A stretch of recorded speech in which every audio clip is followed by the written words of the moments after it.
का बजट सत्र, आज भी बजट पर बहस जारी रहेगी और कल मुख्यमंत्री अशोक गहलोत रिप्लाई करेंगे। कई बड़ी घोषणाएं मुख्यमंत्री अशोक गहलोत यहां पर कर सकते हैं। तो आपको बता दें, विधानसभा का बजट सत्र एक बार फिर से आज चलेगा और इस दौरान फिर से बहस होगी बजट पर। और साथ में 3 तारीख को यानी कि कल मुख्यमंत्री जो 23 फरवरी को बजट पेश किया गया था उसके बाद अपना रिप्लाई देंगे और कई बड़ी घोषणाएं कर सकते हैं मुख्यमंत्री इस दौरान। इसी खबर पर हमारे साथ बातचीत करने के लिए हमारे सहयोगी नरेश हमारे साथ जुड़ गए हैं। नरेश, कल मुख्यमंत्री जवाब देंगे, कई बड़ी घोषणाएं कर सकते हैं, लेकिन आज भी इस पर बहस होगी, क्या उम्मीद कर सकते हैं, कैसा माहौल रहेगा?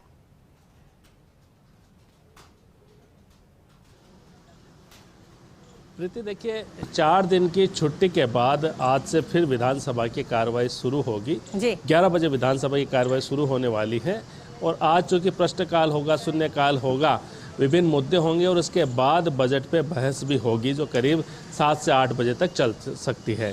अगर आज के महत्वपूर्ण मुद्दों की बात करें तो आज उद्योग विभाग के प्रश्न लगे हैं और जो उद्योग मंत्री है शकुंतला रावत, वो पहली बार मंत्री के रूप में सदन में प्रश्नों के जवाब देंगी। इसके अलावा यूक्रेन मामले पे भी सरकार का सदन में जवाब आ सकता है, क्योंकि इससे पहले जो विधानसभा की कार्रवाई हुई थी तब यूक्रेन का मामला उठा था। पुष्पेंद्र सिंह जो भारतीय जनता पार्टी के विधायक है, पूर्व मंत्री है, उन्होंने मामला उठाया था। तब स्पीकर ने व्यवस्था दी थी कि 2 मार्च को सरकार की तरफ से इस पर वक्तव्य दिया जाएगा। खासकर ये बताया जाएगा कि राजस्थान के कितने लोग वहाँ पे हैं, सरकार ने क्या व्यवस्था की है, किस तरह से लोगों की मदद की जा रही है, किस तरह से लोगों को लाया गया है। इन तमाम मुद्दों पर सरकार अपनी बात है वो सदन में रखेगी। इसके बाद जो है वो डिबेट है बजट पे, वो शुरू होगी। और साथ में हम बात करें कि विभिन्न जो नेता है पक्ष और प्रतिपक्ष के, वे यहाँ पे महेंद्र चौधरी जो है उप मुख्य सचिव, वो हमारे साथ मौजूद हैं। उनसे एक बार हम बात कर लेते हैं। महेंद्र जी, लंबे अवकाश के बाद आज फिर से सदन की कार्रवाई चल रही है। सरकार को यूक्रेन के मामले में जवाब देना है और बजट पे भी डिबेट होनी है। किस तरह की तैयारी है, किस तरह का जवाब रहेगा? सरकार की पूरी तैयारी है। यूक्रेन के बारे में भी आज तय हुआ है कि सरकार जवाब देगी और उसके अलावा बजट का सत्र का जो चल रहा है उसके अंदर आज फिर डिबेट होगा और कल सीएम साहब रिप्लाई के अंदर जवाब देंगे। डिबेट होगी और कल सीएम का रिप्लाई होगा। उससे पहले कई विधायक सीएम से मिले हैं, माना जाए कि उनकी झोली में कुछ और डाला जाएगा। सीएम साहब ने ये पहले कई बार कहा है कि आप मांगते मांगते थक जाओगे, मैं देते देते नहीं थकूंगा। और उसमें सत्ता पक्ष के भी विधायक है, विपक्ष के भी हैं। जो भी विधायक सीएम साहब से मिलते हैं, सीएम साहब उनको कुछ न कुछ जरूर देते हैं। कुछ देते हैं, मोबाइल भी दिए हैं। भारतीय जनता पार्टी के विधायकों को लौटा नहीं पा रहे हैं अभी तक पूरी तरह से। ये तो टुकड़े हैं भारतीय जनता पार्टी में। मैंने पहले भी कहा है कई बार, 8-8, 10-10 ग्रुप बने हुए हैं। कोई कह रहा है मोबाइल रखेंगे, कोई कह रहा है वापस देंगे। ये जग जाहिर हो रहा है। इस प्रकार से पता चल रहा है भारतीय जनता पार्टी कितनी फूट है। आज जो सदन है उसके लिए पूरी तरह तैयार है, मैनेजमेंट पूरी तरह तैयार है। तैयार है, सदन में पूरा फ्लोर मैनेजमेंट तैयार है। पूरे विधायक जो बोलने के लिए अपनी पूरी तैयारी के साथ में आएंगे और सदन बहुत अच्छी तरह चलेगा। अमीन खान जैसे विधायक है वो सरकार पर सवाल भी उठाते कि अल्पसंख्यकों को पूरी जो है वो तवज्जो यहाँ पे नहीं दी जाती। देखिए, किसी को कोई बात करने का हक है, लेकिन प्लेटफॉर्म ठीक नहीं था। उनको अपनी बात जो भी है सीएम साहब को कहनी चाहिए। कहीं पर भी कोई प्रकार की बात होती है तो सीएम साहब को कहते हैं, सीएम साहब सबकी सुनते हैं। मंत्री को कब्रों वाला मंत्री कह देते हैं कि ये कब्रों वाला मंत्री शाली मोहम्मद के लिए। कहा ना, अगर कोई भी बात है तो सीएम साहब को जिक्र करना चाहिए, सीएम साहब को बताना चाहिए ये विधानसभा के अंदर प्लेटफॉर्म ठीक नहीं है। तो उप मुख्य सचिव महेंद्र चौधरी जो पूरी तैयारी के साथ यहाँ पे आए, उनका कहना है कि फ्लोर मैनेजमेंट है वो पूरी तरह से तैयार है और विपक्ष किसी भी तरह के सवाल करे, किसी भी मुद्दे को उठाए, सरकार हर जवाब को देने के लिए तैयार है। तो कुछ देर बाद जो प्रीति है वो विधानसभा की कार्रवाई शुरू होगी और महत्वपूर्ण आज का जो हिस्सा है वो ये है कि यूक्रेन मामले में सरकार का क्या जवाब आता है और साथ में आज जो बजट पे डिबेट होगी उसमें किस तरह के मुद्दे सामने आते हैं। क्योंकि कल सदन के नेता यानी मुख्यमंत्री अशोक गहलोत को सदन में जवाब देना है और माना यही जा रहा है कि कुछ और जो घोषणाएं जो विधायकों ने अपने क्षेत्र से जुड़े मुद्दे मुख्यमंत्री के सामने रखे हैं, उनसे जुड़ी कुछ और घोषणाएं कल सदन में हो सकती है।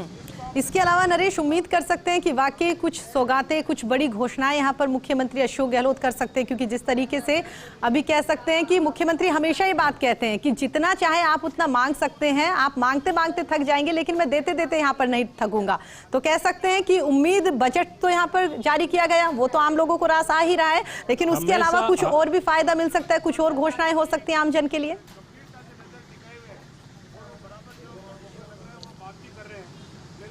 प्रीति, हमेशा से ये परंपरा रही है कि बजट की डिबेट पर जब सदन के नेता जवाब देते हैं तो वो कई महत्वपूर्ण घोषणाएं करते हैं। वे घोषणाएं जो इस डिबेट के दौरान जो विधायक है अपने क्षेत्र से जुड़े मुद्दों को उठाते हैं, मुख्यमंत्री से मांग करते हैं।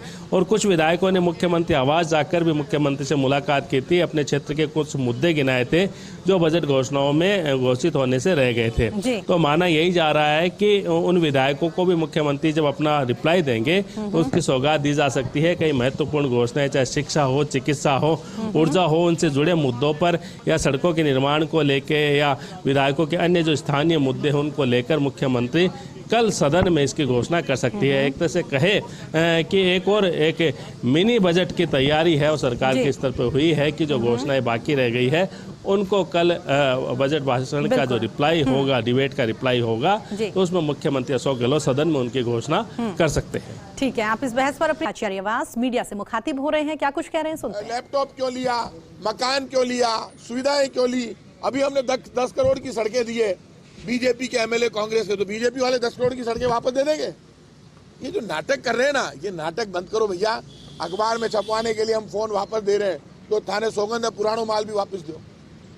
राजस्थान की जनता पूछ रही है और बात चाहे जनता, अरे भाई काम करो तो पूरा करो, विरोध करो तो पूरा करो, आधा अधूरा मत करो।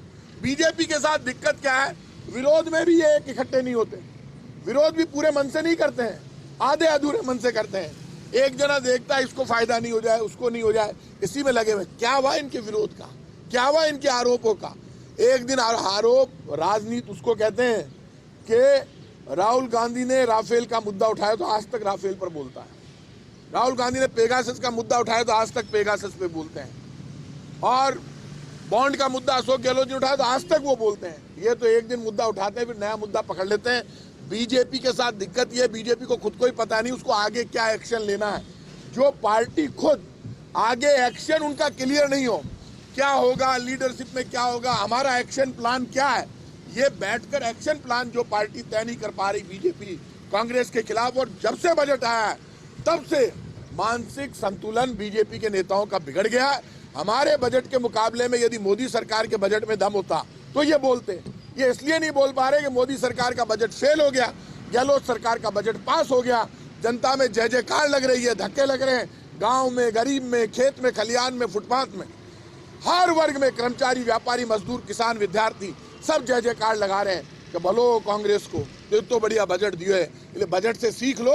25 एमपी जो राजस्थान से जीते हैं उनको सौगंध है, राजस्थान के वोट की, जिन जनता ने वोट दिया उनके लिए जाओ और मोदी जी से कुछ मांग के लाके राजस्थान को दो। ऑक्सीजन तो उस वक्त दिला नहीं पाए, बढ़े जाओ दिल्ली कमान सारा एमएलए और एमपी, राजस्थान की जनता ने 25 एमपी दिए थे, हमारा तो 0 आया था उस वक्त।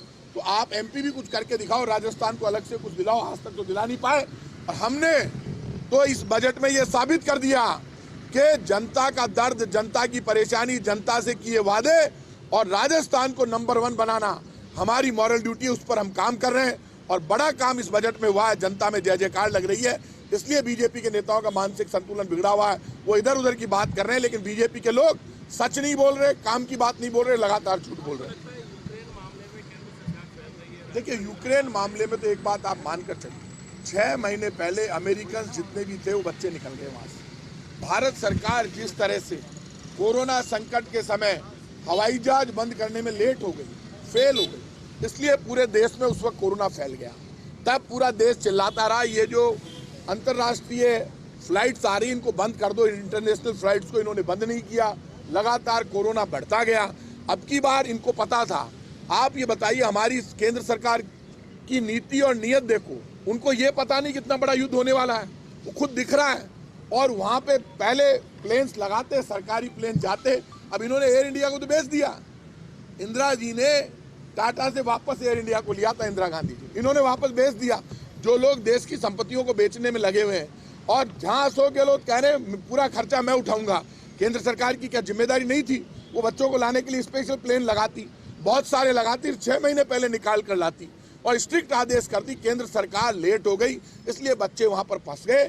जो बच्चे यूक्रेन में फंसे हैं उनके फंसने के लिए केंद्र की सरकार जिम्मेदार है। उनकी नीति स्पष्ट नहीं थी। यदि उनमें सोच होती, वो टाइम पर बच्चों को निकाल लेते तो आज ये संकट नहीं आता भारत के बच्चों पर। भाई साहब, आपके मित्र राजेंद्र राठौड़ जी कहते हैं कि संविधान के विपरीत 3 जो आपके नेता हैं उनको केंद्रीय कैबिनेट मंत्री का दर्जा दिया। कितना सही मानते हैं आप? अब मुझे ये बताइए, मैं इनसे राठौड़ साहब से कहूँगा कि वो बयान तो रोज देते हैं।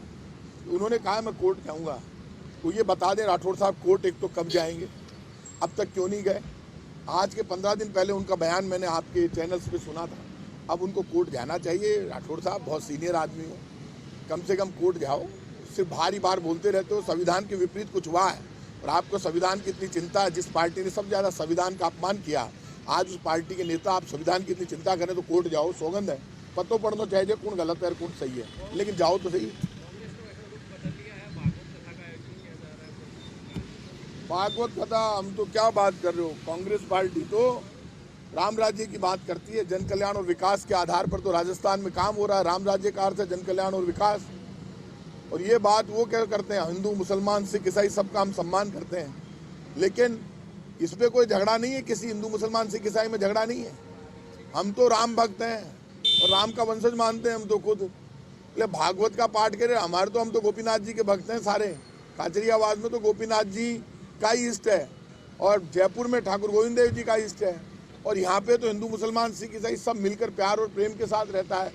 बीजेपी जो धार्मिक आयोजन करती है उसमें राजनीति का रंग देती है। हम जो धार्मिक आयोजन करते हैं उसमें हर जाति धर्म का व्यक्ति शामिल होता है। यही अंतर है बीजेपी और कांग्रेस में। बीजेपी ने कहा कि आईफोन लुटा दो, लेकिन 5-6